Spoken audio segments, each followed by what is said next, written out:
Assalamu alaikum wa rahmatullahi wa barakatuh. Alhamdulillah que Allah nos está permitiendo hacer este ayuno en el Ramadán, que es una bendición.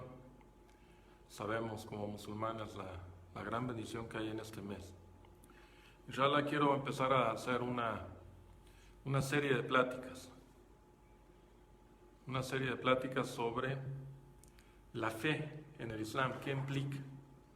¿Qué es la fe? ¿Cómo se entiende desde la perspectiva de un musulmán? Y hay muchos aspectos. Seguramente muchos musulmanes también pues les podría decir la fe es el imán y tiene 6 pilares y pero es más que eso. Es más que eso. ¿No? Podría decirles, bueno, es que fuimos creados para adorar a Allah. Y sí, efectivamente. Pero ¿quiénes somos nosotros? ¿Y quién es Allah? Todo esto implica muchas cosas. Y implica aspectos muy humanos. Porque el hombre es muchos aspectos que tiene guardado en el corazón, tiene muchos sentimientos, tiene muchas cuestiones que a veces ni él mismo comprende. Hemos visto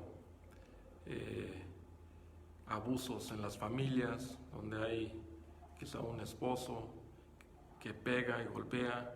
Conocemos personalidades neuróticas, pero ¿cuál es esa raíz de la neurosis? ¿Y qué tanto tiene que ver ese odio que, por ejemplo, un niño golpeado por su padre podría generar hacia su padre? Ese odio es parte de lo que Alá ha decretado, es parte de su personalidad. Todas estas cuestiones son cosas que nos hacen humanos. Y por eso insisto que veamos la fe desde varias perspectivas. O sea, tenemos que ver el aspecto muy humano, el aspecto psicológico. También tenemos que ver el aspecto social. Pero más que nada, tenemos que ver la relación entre nosotros y nuestro Creador. Porque esa es la gran diferencia del creyente.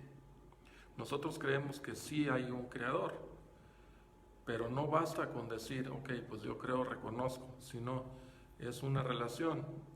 Nosotros obedecemos a Dios. ¿Y qué implica obedecer a Dios? Todas estas son cosas que inshallah en los próximos días quiero ir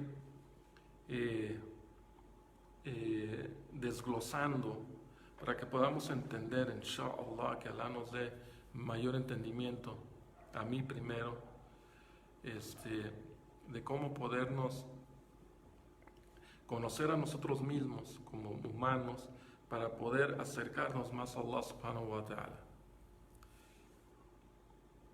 Nosotros tenemos sentimientos que podríamos llamar natos, de la fitra, ¿no? Que ya ahí están los mecanismos. Sentimos tristeza, sentimos miedo, sentimos temores. Y todo esto es humano, todo esto es muy humano. Alá no tiene, o sea, de Él no se apodera el sueño ni el cansancio. Él no tiene los sentimientos que el ser humano tiene en este sentido, en el humano. Por eso nosotros tenemos una relación con Allah subhanahu wa ta'ala, pero Allah tiene una relación con nosotros también. Por eso Él nos ha creado, Él nos puso en este planeta. Y Él nos conoció antes de que nosotros nos conociéramos a nosotros mismos y a nuestros padres. Antes de que existiera todo, Allah ya sabe lo que iba a hacer.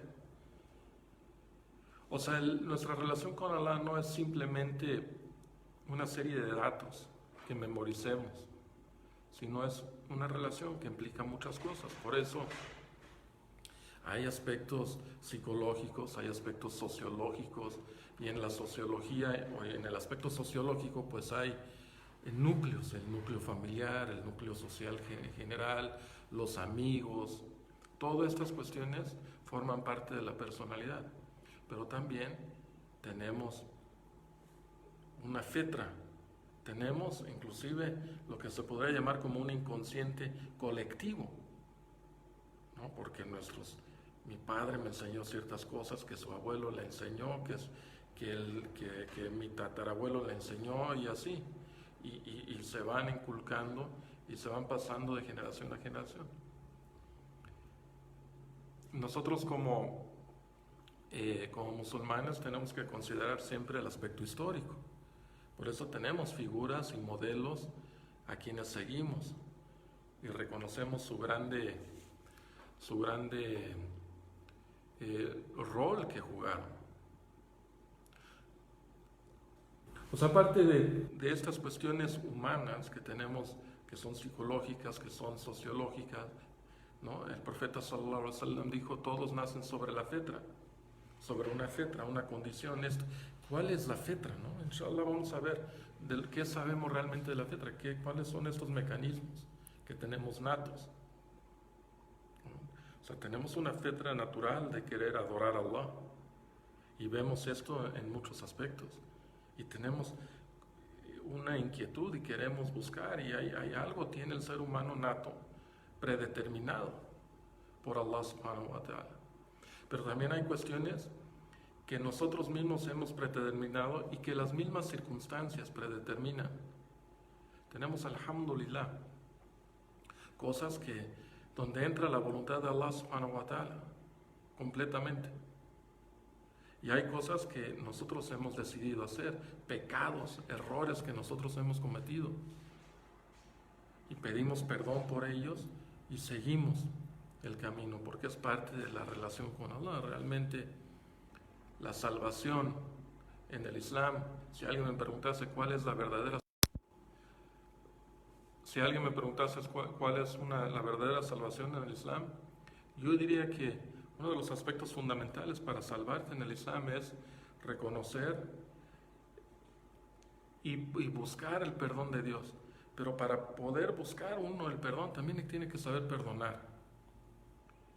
Y tiene el humano muchas cosas que va guardando en el inconsciente, ¿no? Yo sí creo en algunas cosas, no en todo, y no necesariamente en el contenido sexual que le dio Sigmund Freud, pero sí hay cosas, hermanos, reales.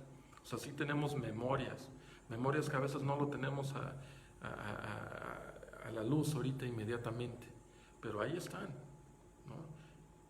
Y Freud decía que el hijo, que el niño es padre del adulto. Sí, hay cuestiones que hemos tenido en experiencias, y estas experiencias hay que trabajarlas, ¿no?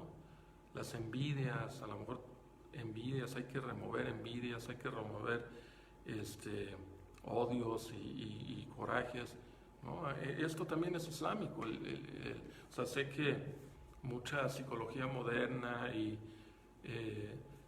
muchos humanistas cristianos manejan estas filosofías, pero en el Islam ahí están, nomás que hay una característica muy particular del Islam.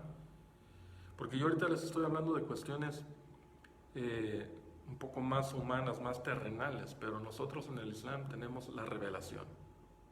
Entonces el ser humano tiene todo esto humano, tiene un mecanismo predeterminado por Allah, tiene cosas que va asimilando, tiene cosas con las que tiene que ir trabajando y formando una personalidad, y hay experiencias con las que va viviendo, y hay también conocimiento, cosas que va metiendo al cerebro, porque no somos meramente inteligencia emocional, meramente cosas de puro sentimiento, sino también somos seres pensantes, y hay información, y tenemos información de experiencias horizontal,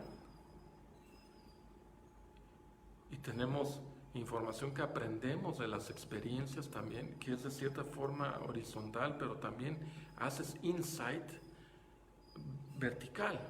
Pero también, y algo muy característico del Islam, que lo tenían los judíos y que los cristianos lo tienen, pero están medio confusos, y es la revelación de Allah.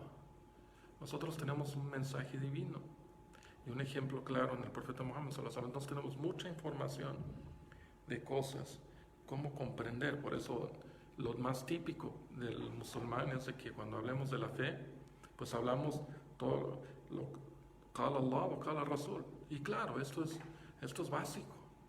O sea, ¿qué ha dicho Allah en el Corán y qué ha dicho el profeta sallallahu alaihi wasallam? Pero hoy quiero hablarles, y en las próximas pláticas quiero hablarles un poco más o sea, quiero hablarle de lo que ha dicho Allah y lo que ha dicho su mensajero, pero también voy a tratar de hacerlo de la forma más humana posible, para que tratemos de asimilar y veamos la condición y no lo veamos utópico, porque eso suele pasar. Eso le pasó a los cristianos. De repente dicen, por ejemplo, no, pues o sea, queremos seguir el ejemplo de Jesús y lo vieron tan imposible. Yo creo los padres de la iglesia que mejor lo convirtieron en deidad y formaron todas estas ideas ajenas. Pero el Islam es una serie de vinculaciones con lo horizontal y lo vertical, con Allah subhanahu wa ta'ala. Tenemos cosas predeterminadas y tenemos objetivos claros. Y hay claro también toda la historia. Y eso es lo grandioso del Islam, una de las cosas más grandiosas del Islam. Y es de que el Islam no lo trajo Muhammad sallallahu alaihi wasallam. El Islam no lo trajo Muhammad sallallahu alaihi wasallam. El Islam es algo que existe desde Adán. El Islam empezó desde que Allah empezó a crear, porque todo obedece a Allah.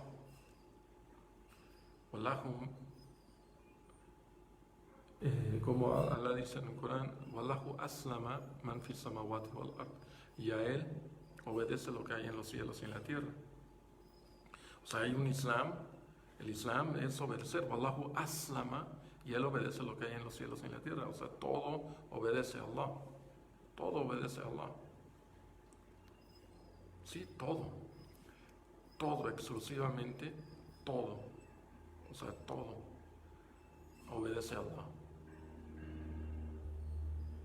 Allah lo dice. Pero sin embargo hay que entender lo que es el libre albedrío, como uno, como hombre, decide obedecer la voluntad revelada de Allah, la voluntad shar'i, legislativa, lo que Allah decreta para él como para su sociedad, porque esa es otra característica muy importante del Islam. O sea, el Islam no es un culto de templo. El Islam no es un culto meramente de templo y una fe, un dogma. No, el Islam es un modus vivendi y rige la conducta del individuo como la conducta de la sociedad. Y ese es uno de los grandes problemas por los cuales pasa el musulmán hoy en día. Desde la revolución industrial para acá, pues ha habido una oleada de secularismo, y el musulmán se ha desprendido un poco del comportamiento social, de las leyes de Allah, y hemos vuelto el Islam un poco un culto de templo, algo que nomás se hace los viernes en la mezquita. Y bueno, muchos musulmanes hacen su oración y siguen con sus vidas, pero el Islam va más allá. Y todo esto es parte de la fe, y quiero inshallah seguirles platicando sobre qué es la fe para un musulmán. Inshallah, esta es una breve introducción, y inshallah cada día daré algunos insights, algunas pláticas sobre sobre muchos aspectos que tiene esto de creer en Allah subhanahu wa ta'ala, todo lo que implica, quiénes somos como humanos, y cómo podemos inshallah asegurarnos que vayamos en el camino recto, y cómo tratar de que esta fe se mantenga vivo en nuestros corazones, porque es lo que más anhela el musulmán, lo más valioso. Por eso estamos ayunando hoy. Todos los musulmanes que hoy están ayunando es porque creen en Allah y porque quieren algo. Eso es lo que hace el musulmán creyente. Y vamos inshallah a platicar de esto en los próximos días. Wassalamu alaikum wa rahmatullahi wa barakatuh.